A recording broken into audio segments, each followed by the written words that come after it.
Evangelho de João, capítulo 1. No princípio era o Verbo, e o Verbo estava com Deus, e o Verbo era Deus. Ele estava no princípio com Deus. Todas as coisas foram feitas por intermédio dele, e sem ele, nada do que foi feito se fez. A vida estava nele, e a vida era a luz dos homens.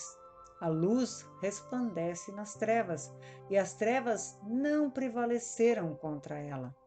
Houve um homem enviado por Deus cujo nome era João.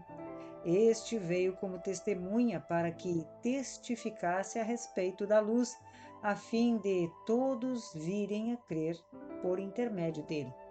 Ele não era a luz, mas veio para que testificasse da luz, a saber, a verdadeira luz que, vinda ao mundo, ilumina a todo homem. O Verbo estava no mundo. O mundo foi feito por intermédio dele, mas o mundo não o conheceu. Veio para o que era seu, e os seus não o receberam. Mas a todos quantos o receberam, deu-lhes o poder de serem feitos filhos de Deus, a saber, os que creem no seu nome, os quais não nasceram do sangue, nem da vontade da carne, nem da vontade do homem, mas de Deus. E o Verbo se fez carne e habitou entre nós, cheio de graça e de verdade. E vimos a sua glória, glória como a do unigênito do Pai. João testemunha a respeito dele e exclama: Este é o de quem eu disse: o que vem depois de mim tem contudo a primazia, porquanto já existia antes de mim. Porque todos nós temos recebido a sua plenitude e graça sobre graça, porque a lei foi dada por intermédio de Moisés. A graça e a verdade vieram por meio de Jesus Cristo. Ninguém jamais viu a Deus. O Deus unigênito, que está no seio do Pai, é quem o revelou. Este foi o testemunho de João quando os judeus lhe enviaram de Jerusalém sacerdotes e levitas para lhe perguntarem: Quem és tu? E ele confessou e não negou. Confessou: Eu não sou o Cristo. Então lhe perguntaram: Quem és, pois? És tu Elias? Ele disse: Não sou. És tu o profeta? Respondeu: Não. Disseram-lhe, pois: Declara-nos quem és, para que demos resposta àqueles que nos enviaram. Que dizes a respeito de ti mesmo? E ele respondeu: Eu sou a voz do que clama no deserto. Endireitai o caminho do Senhor, como disse o profeta Isaías. Ora, os que haviam sido enviados eram de entre os fariseus e perguntaram-lhe: Então, por que batizas, se não és o Cristo, nem Elias, nem o profeta? Respondeu-lhe João: Eu batizo com água, mas no meio de vós está quem vós não conheceis, o qual vem após mim, do qual não sou digno de desatar-lhe as correias das sandálias. Estas coisas se passaram em Betânia, do outro lado do Jordão, onde João estava batizando. No dia seguinte, viu João a Jesus que vinha para ele e disse: Eis o Cordeiro de Deus que tira o pecado do mundo. É este a favor de quem eu disse: Após mim vem um varão que tem a primazia, porque já existia antes de mim. Eu mesmo não o conhecia, mas a fim de que ele fosse manifestado a Israel, vim por isso batizando com água. E João testemunhou dizendo: Vi o Espírito descer do céu como pomba e pousar sobre ele. Eu não o conhecia. Aquele, porém, que me enviou a batizar com água me disse: Aquele sobre quem vires descer e pousar o Espírito, este é o que batiza com o Espírito Santo. Pois eu de fato vi e tenho testificado que ele é o Filho de Deus. No dia seguinte estava João outra vez na companhia de 2 dos seus discípulos. E vendo Jesus passar, disse: eis o Cordeiro de Deus. Os 2 discípulos, ouvindo-o dizer isto, seguiram Jesus. E Jesus, voltando-se e vendo que o seguiam, disse-lhes: Que buscais? Disseram-lhe: Rabi, que quer dizer mestre, onde assistes? Respondeu-lhes: Vinde e vede. Foram, pois, e viram onde Jesus estava morando e ficaram com ele aquele dia, sendo mais ou menos a hora 10ª. Era André, o irmão de Simão Pedro, um dos 2 que tinham ouvido o testemunho de João e seguido Jesus. Ele achou primeiro o seu próprio irmão, Simão, a quem disse: Achamos o Messias, que quer dizer Cristo, e o levou a Jesus. Olhando Jesus para ele, disse: Tu és Simão, o filho de João. Tu serás chamado Cefas, que quer dizer Pedro. No dia imediato, resolveu Jesus partir para a Galileia e encontrou a Filipe, a quem disse: Segue-me. Ora, Filipe era de Betsaida, cidade de André e de Pedro. Filipe encontrou a Natanael e disse: Achamos aquele de quem Moisés escreveu na lei e a quem se referiram os profetas, Jesus, o Nazareno, filho de José. Perguntou-lhe Natanael: De Nazaré pode sair alguma coisa boa? Respondeu-lhe Filipe: Vem e vê. Jesus viu a Natanael se aproximar e disse a seu respeito: Eis um verdadeiro israelita, em quem não há dolo. Respondeu-lhe Natanael: De onde me conheces? Respondeu-lhe Jesus: Antes de Filipe te chamar, eu te vi, quando estavas debaixo da figueira. Então exclamou Natanael: Mestre, tu és o Filho de Deus, tu és o Rei de Israel. Ao que Jesus lhe respondeu: Por que te disse que te vi debaixo da figueira, crês? Pois maiores coisas do que estas verás. E acrescentou: em verdade vos digo, que vereis o céu aberto e os anjos de Deus subindo e descendo sobre o Filho do Homem. Evangelho de João, capítulo 2. 3 dias depois, houve um casamento em Caná da Galileia. Achava-se ali a mãe de Jesus. Jesus também foi convidado com os seus discípulos para o casamento. Tendo acabado o vinho, a mãe de Jesus lhe disse: Eles não têm mais vinho. Mas Jesus lhe disse: Mulher, que tenho eu contigo? Ainda não é chegada a minha hora. Então ela falou aos serventes: Fazei tudo o que ele vos disser. Estavam ali 6 talhas de pedra que os judeus usavam para as purificações, e cada uma levava 2 ou 3 metretas. Jesus lhes disse: Enchei de água as talhas, e eles as encheram totalmente. Então lhes determinou: Tirai agora e levai ao mestre-sala. Eles o fizeram. Então o mestre-sala, provando a água transformada em vinho, não sabendo de onde viera, se bem que o sabiam os serventes que haviam tirado a água, chamou o noivo e lhe disse: Todos costumam pôr primeiro o bom vinho, e quando já beberam fartamente, servem o inferior. Tu, porém, guardaste o bom vinho até agora. Com este, deu Jesus princípio a seus sinais em Caná da Galileia, manifestou a sua glória e os seus discípulos creram nele.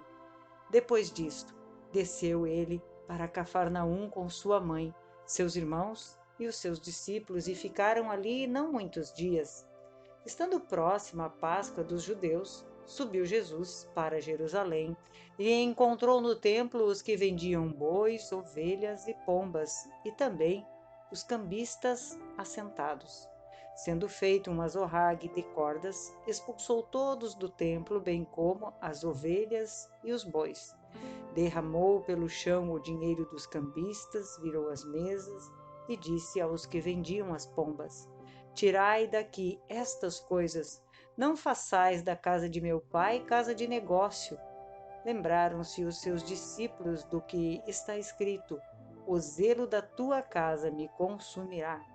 Perguntaram-lhe, pois, os judeus: que sinal nos mostras para fazeres estas coisas? Jesus lhes respondeu: destruí este santuário e em 3 dias o reconstruirei. Replicaram os judeus: em 46 anos foi edificado esse santuário, e tu em 3 dias o levantarás? Ele, porém, se referia ao santuário do seu corpo. Quando, pois, Jesus ressuscitou dentre os mortos, lembraram-se os seus discípulos de que ele dissera isso e creram na Escritura e na palavra de Jesus. Estando ele em Jerusalém durante a festa da Páscoa, muitos, vendo os sinais que ele fazia, creram no seu nome. Mas o próprio Jesus não se confiava a eles, porque os conhecia a todos e não precisava de que alguém lhe desse testemunho a respeito do homem, porque ele mesmo sabia o que era a natureza humana.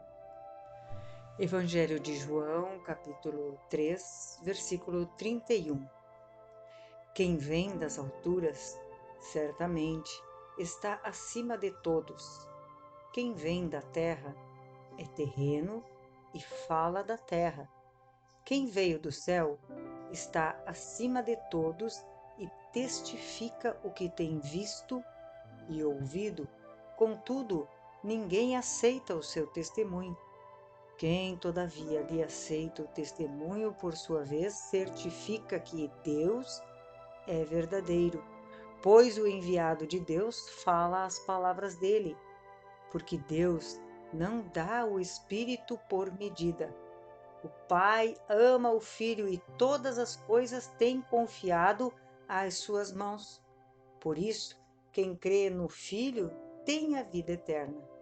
O que, todavia, se mantém rebelde contra o Filho, não verá a vida, mas sobre ele permanece a ira de Deus. Evangelho de João, capítulo 4.